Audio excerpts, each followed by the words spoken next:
Hello, welcome to Current News. I'm your host, Chris Davis, and today we're going to do a movie review of Solo, a Star Wars story. Now, before we get into the review, I have to let you know, spoiler warning, there is going to be some spoilers in this film. I'm not going to try to spoil everything, but the movie has been out for maybe 2 or 3 weeks now, and so I'm really excited about this film.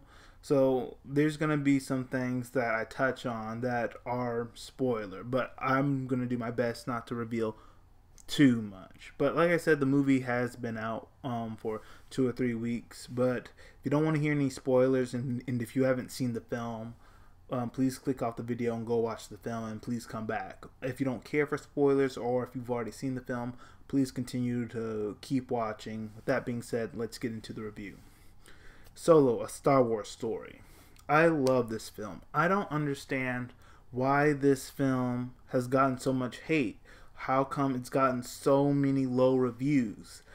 Why it's doing so bad at the box office. This is a great film. I like this better than The Last Jedi, or even better than Rogue One. This is like one of their best ones. I love it. I love the action. I love the chemistry with the characters. I love all the nuance that's in this film.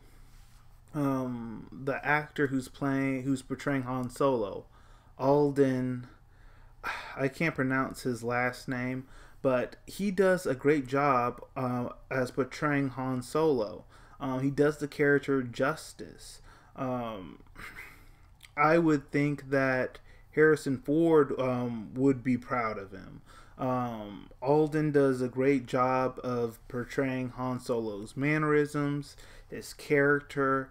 I love this film because we're going into the backstory about how Han Solo, how he became a smuggler, how he hooked up with Chewbacca, and how he got his hands on the Millennium Falcon. So it's good that we are exploring Star Wars lore, and we're getting to figure out this information. Another actor I liked, Donald Glover, Childish Gambino, This Is America. He did a great job as playing Lando Calrissian.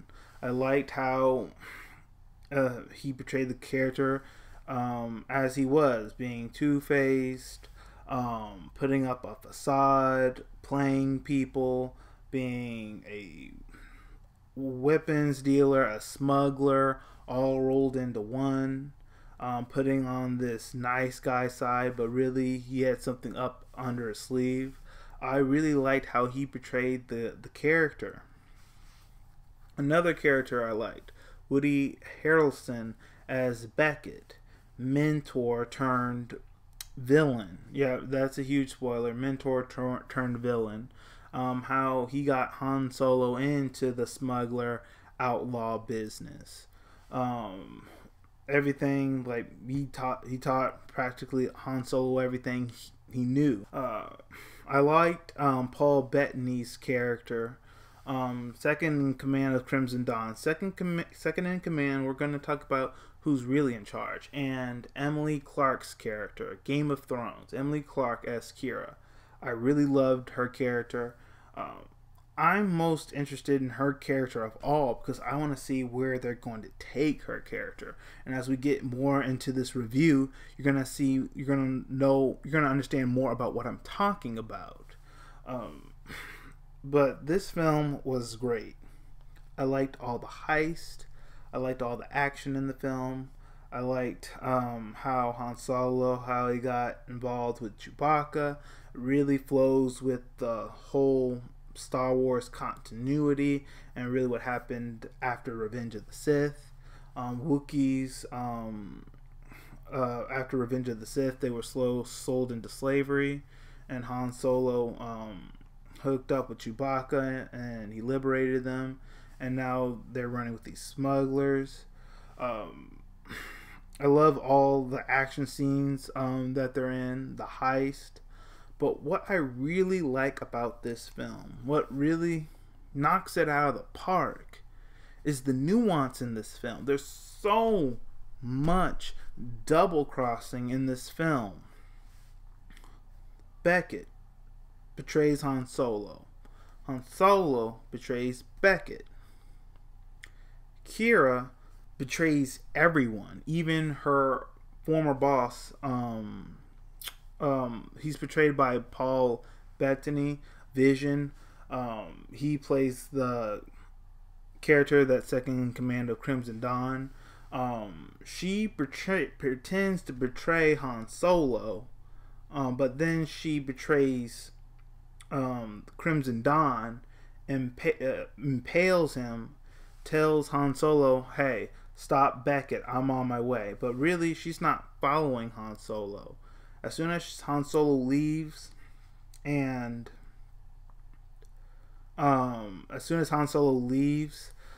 she gets in command with none other than Darth Maul. Now, I was shocked to see Darth Maul on the screen. I didn't expect to see him on the silver screen. Now, for the record, I always knew that Darth Maul was still alive. I knew that Obi-Wan did not completely kill Darth Maul on Naboo and the Phantom Menace. If you've been watching Star Wars: The Clone Wars, then you know how Darth Maul is alive. You know how he got those robotic legs. You know about the planet where he told Kiera to meet him at, Dathomir, and the origins of Darth Maul and where he came from. And you know the history behind Dathomir between the Night Brothers and the Night Sisters that are on that planet. You know about Obi-Wan and Darth Maul's final battle on Tatooine. That's in Star Wars Rebels. But if you've watched Star Wars: The Clone Wars, you've watched Star Wars Rebels, then you know at this point in time that Darth Maul is still alive. I just didn't expect him to be on the silver screen. Now, Star Wars fans who just watch the movies and don't look at anything else wouldn't know that Darth Maul is still alive. But if you've been reading books, you've been following the cartoon series, you know that he's still alive, and you know how he meets his end. I won't spoil that part, but you know all that stuff.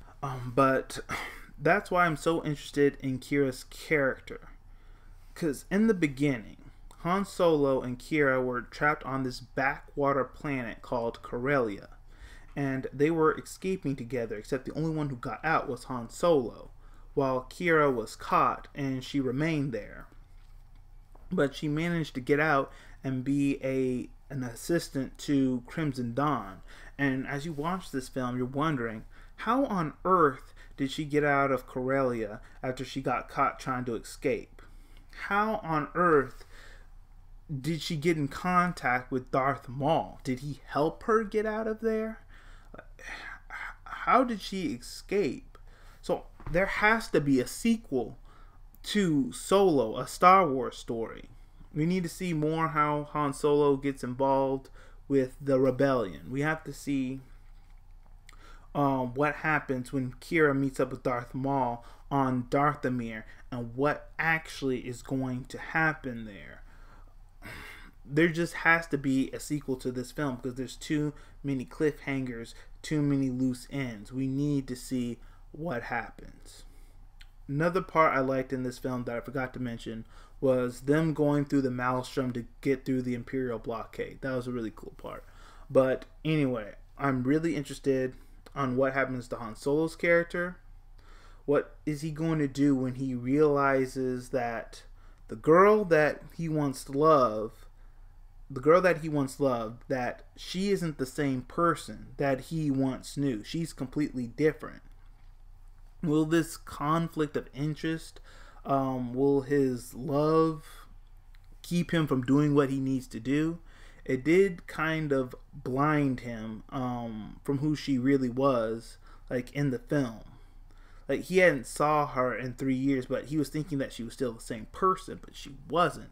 How she took down that guard on, I can't remember that planet, but she took down a guard, and then she took down the second in command of Crimson Dawn.